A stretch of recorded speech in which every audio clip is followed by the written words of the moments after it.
Hello YouTube and welcome to the Emporium Outdoors. My name is Toby and today we're in the beautiful Porcupine Hills of southern Alberta.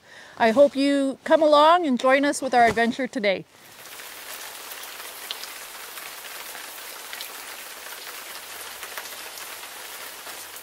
So today we have Esme, we have Simon, and we have my wife with me, and we're going to be camping in the truck box tent and setting everything up.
So the tent's all set up. It's getting faster every time I put up the tent. It takes a little bit less time, which is good. It's relatively simple, but you do have to get things in the right place. But as you can see, inside is pretty huge. So there's going to be 2 dogs and 2 adults in there tonight, and I think that's not going to be a problem at all. I think you could quite easily get a couple of kids in there as well. Okay, let's get the mats in and the sleeping bags. So for one mat, I'm using the Teton XXL Outfitter mat, which is so simple.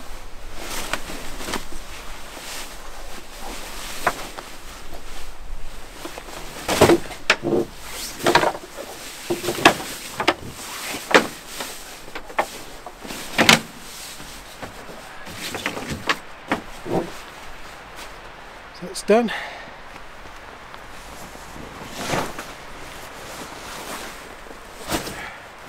I have my big woods sleeping bags as well to go with it. These are the -45 bags, so they may be too warm, but you never know. When you get close to the mountains, the temperatures can drop significantly overnight.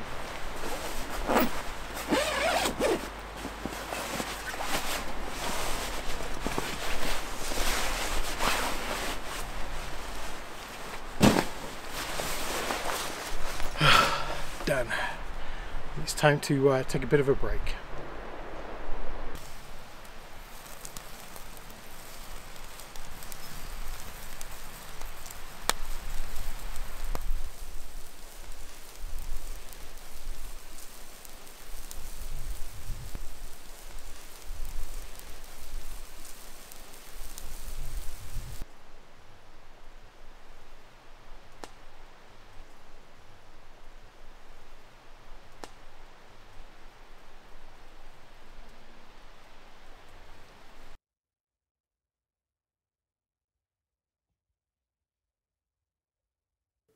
As we got to the site quite late, we decided to take an early night and to ride early in the next morning. Well, good morning everyone. It's actually a very pleasant night. It dropped down to probably just above freezing, maybe 3-4 degrees Celsius. So my truck's staying at the moment. Very nice night, lots of room in the back of that tent, and we didn't have any problems at all. We actually took those 2 big sleeping bags and opened them out, had one on top, one on the bottom, and just with the 1 Teton pad was enough for 2 adults actually. I don't think I could have got another mat alongside it because it was too narrow anyway, so it worked out pretty good. Might be better with 2 more narrow mats obviously to make a full thing across the back, but worked very well. Got the water on, ready for the breakfast coffee, which I need. Had to let the dogs out a couple of times from the truck, which is a bit more involved than a regular tent where you can just kind of open the door, let them out. This you've obviously got to lower them down, lower them back up, so that was a couple of times. So I'm still loving the wood burner stove. It was pretty cheap, but it's held up really nicely. I've used it on quite a few trips recently. Folds together and it's worked out great, no complaints. It's a great way of using the wood efficiently because it obviously contains it all in one place, and it's big enough that it doesn't burn out too quickly. So you do have to feed it obviously, but it's not constantly. You can get some pretty biggish kind of pieces of wood in there, then it works great. So the plan today is to probably pack up the vehicle, reload up the Can-Am, and then we're going to do another quick trail ride. There's one that takes us out to a big lookout point because we are quite elevated, gives us some great vantage points. So plan to do that, and then we'll be headed back home today. So that's the plan so far. So we're all packed up, we've got the tent put away, the truck's all packed, hooked up to the trailer once more, and now we're going to go off and actually hit a couple of the trails, and I'll try and show you on the map so you have some idea if you ever get the chance to come here. It'll give you some starter information because we didn't have any. But we're glad we came, so let's hit the trails.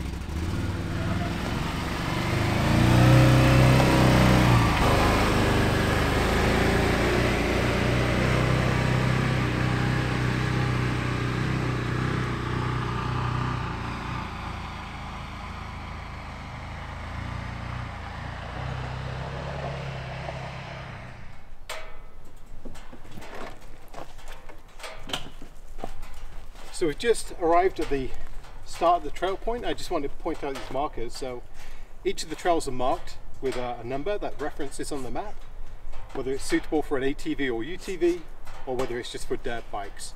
So on this trail you can use both. It's actually quite convenient. And Esme and Simon are wandering everywhere. So let's head down the trail. Come on. Come on, up, up, up.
So overall the riding was very good. I found the trails pretty straightforward, nothing too technical.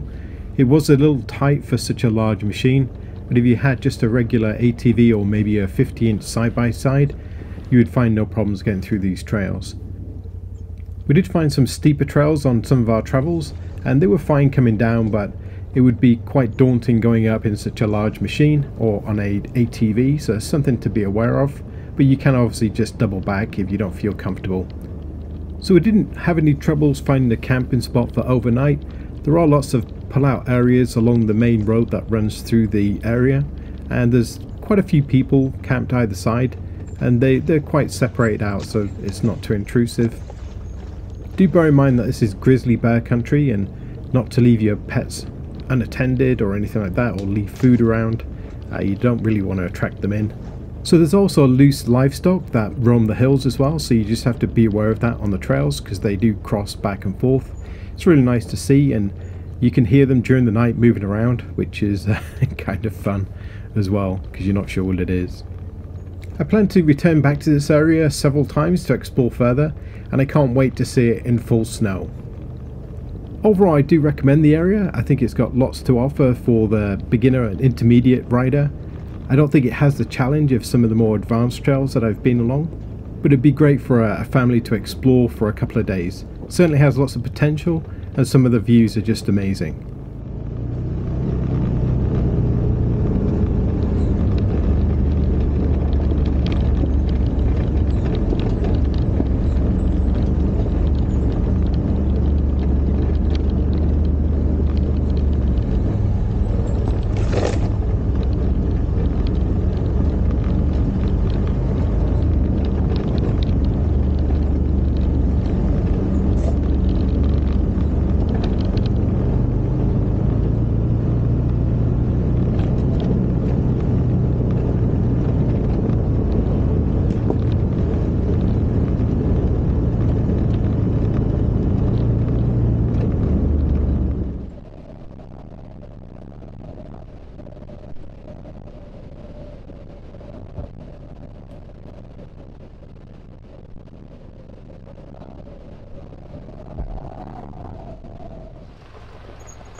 Well, that's the end of the quick overnight trip. We explored some great areas, and I think we'll be back again sometime soon. It's going to be very interesting to see how this place is in winter, because that's when I really start my camping. But it's been great. There's been no bugs, very little people around, but there are little camps started around, but we had a great time. So until next time, take care.